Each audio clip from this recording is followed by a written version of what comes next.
All right, Sabrina has just popped in with a question. Jonathan, I'm scared to ask, but I'm being hopeful.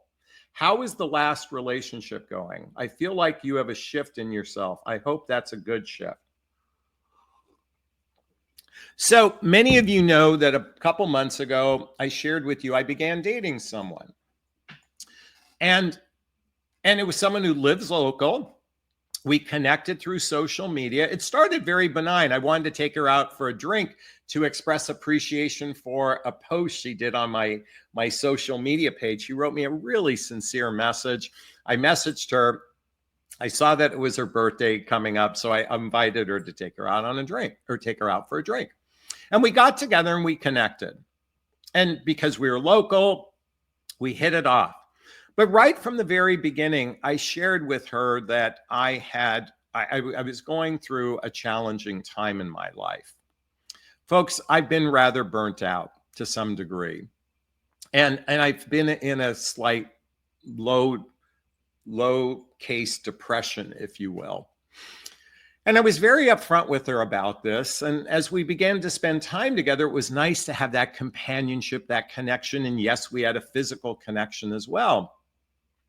But the more I got to know her, the more I began withdrawing. I started to close off. And I recognized that I have a deeper wound inside of me. My last significant relationship which ended a year and a half ago, really hurt me deeply. I was very much in love with this person. And we moved in together, and I thought we had a really wonderful relationship. And then almost out of the blue, she ended the relationship. And while I went to radical acceptance very early on, I recognized almost a year later that this was a death of a sort, and I didn't properly grieve it. And what happened is this new experience with this person was starting to just bubble up all of the pain I experienced. But worse, I've been in this low state of depression. I've been burnt out. And also I have some medical issues. And I recognize that I really haven't properly grieved the loss of my son. And I'm just saying that there's a lot of pieces to this puzzle. There's a lot of Legos to this puzzle, and I didn't properly grieve my loss of my son. And more importantly, I don't think I ever really properly healed when I lost my high-end corporate job. I went through a divorce and the market crash of 2008, and I just turned 40. And so for the last 20 years, I've been in a state of perpetual pain. And as I shared in the previous part of this broadcast, how I think I've operated from a place of wanting to be rescued. And I was a bit upfront with her about all of this. And because of this, I realized that my emotional capacity to invest in this relationship is almost non-existent. Now, what's interesting is I believe she came into my life to help be a catalyst. As I said earlier, relationships are a portal for our individual growth. It's not about going the distance with someone. It's about opening our hearts to a deeper space of self-awareness, self-love, self-worth, self-esteem, self-confidence, self-reliance. And we've shifted our relationship to something more akin to friendship for right now. And as we talk with one another, she shared with me, I've been a big catalyst in her growth. You see, she was coming off of a long-term marriage. She'd been married for 24 plus years. She'd been divorced for a couple of years. I was actually the first person she met.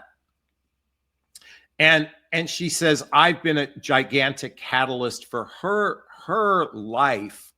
And because we've operated from a place of radical honesty, which is vulnerable, authentic, and transparent, we are morphing our relationship into something that isn't necessarily pursuing a long-term relationship.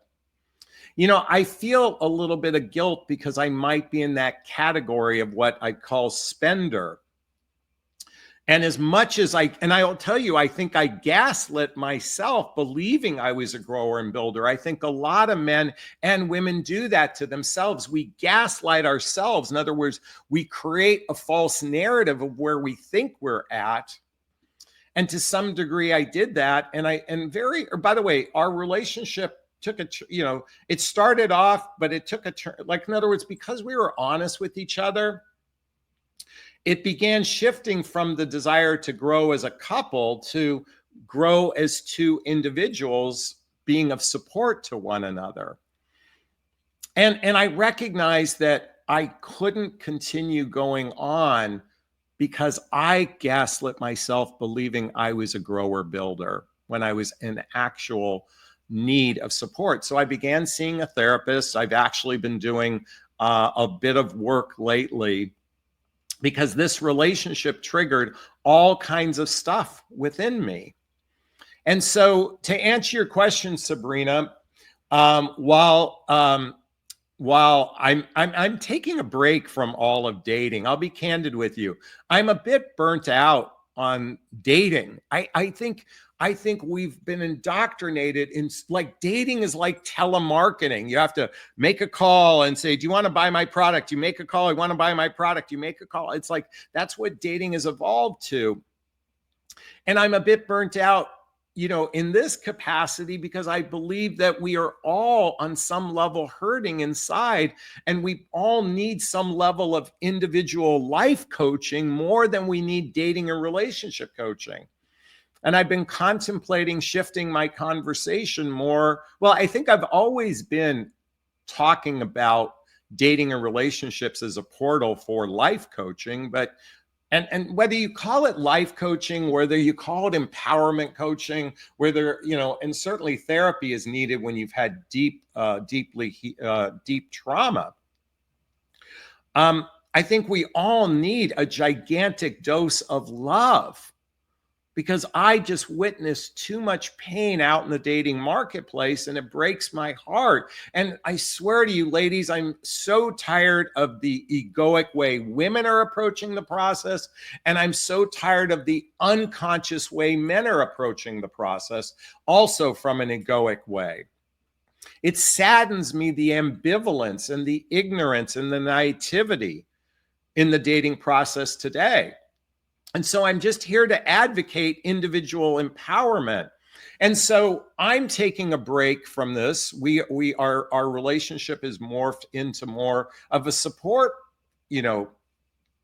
team for one another as we navigate life. And we're in support of one another because we live near each other and we can be companions to some degree. As I said earlier in this broadcast, I've been I feel like a hypocrite sometimes because I've been such an advocate for that healthy, happy, all-in relationship. But I'm here to say, and I know this is going to break your heart, those are the exception, not the rule. That's the broken clock, those couples that experience that, because the vast majority of humans are hurting deeply on the inside. And that's why I encourage all of you to do the inner work. It's one of the reasons why I recommend reading the book, The Hoffman Process. This is a deep dive into healing your childhood wounds and adult traumas. So I'm going to post a link below for you to check out this book. I'm a big advocate for that. And also, from a spiritual perspective, I highly recommend reading the book, The Untethered Soul by Michael Singer. I think behoove us to start doing some level of therapy, some level of self-help, personal development, spiritual work. And so many of you know I've done a variety of different modalities, but here's what's happening for me. And I'm Sabrina, I'm taking your question a little bit deeper. What I've observed now is, as I peel the onion to who is Jonathan, I'm recognizing there is some real repressed pain, mostly in the area where I have a challenge receiving. I have a challenge of receiving love. I struggle with it mightily because I've got this script from my childhood I have this script from my childhood. And I've got this mother script and father script, and it plays, such, to some degree, such havoc for me. Now, and as I'm saying this out loud, I sound like a gigantic mess. I'm like, why would you? And then I go into my own shame and my own imposter syndrome. Why would you want to be coached by somebody who is hurting so much?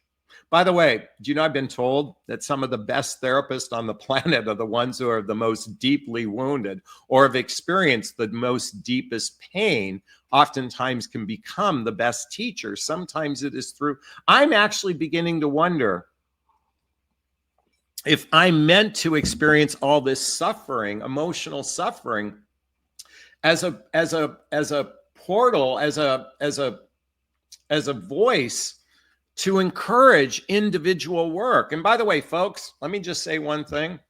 Who I was 20 years ago, I went to bed for years wishing I didn't wake up. I was addicted to drugs and alcohol to just get through the day.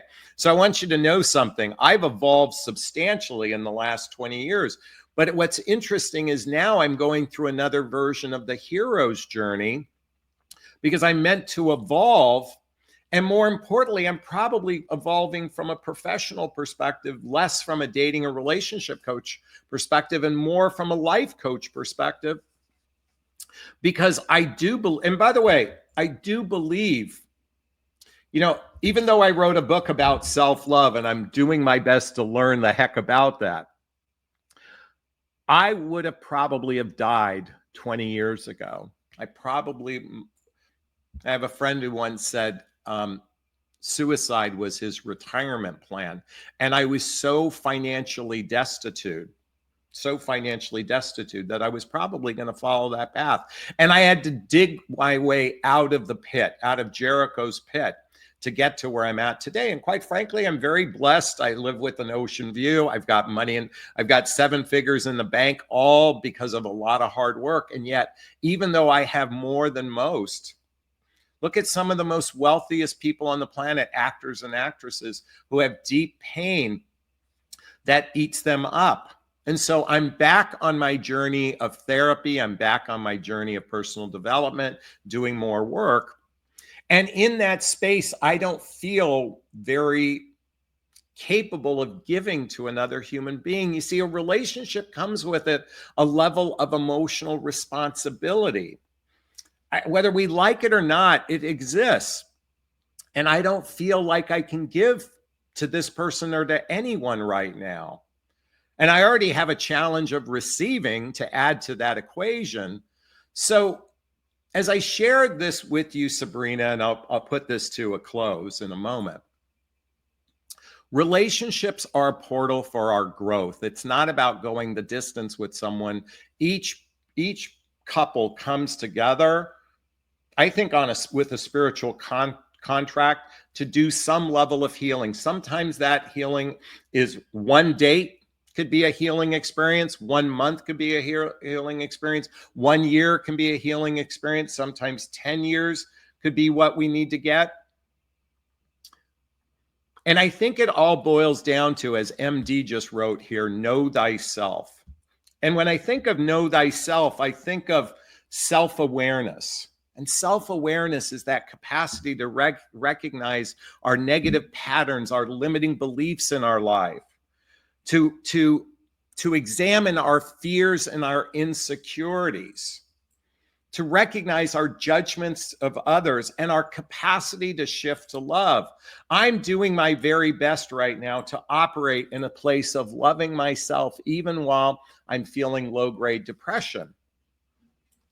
And knowing thyself from a romantic perspective includes knowing each other's love language, or not love language, our love attachment style. If you're not familiar with the book Attached by Amir Levine and Rachel Heller, I highly recommend reading this book.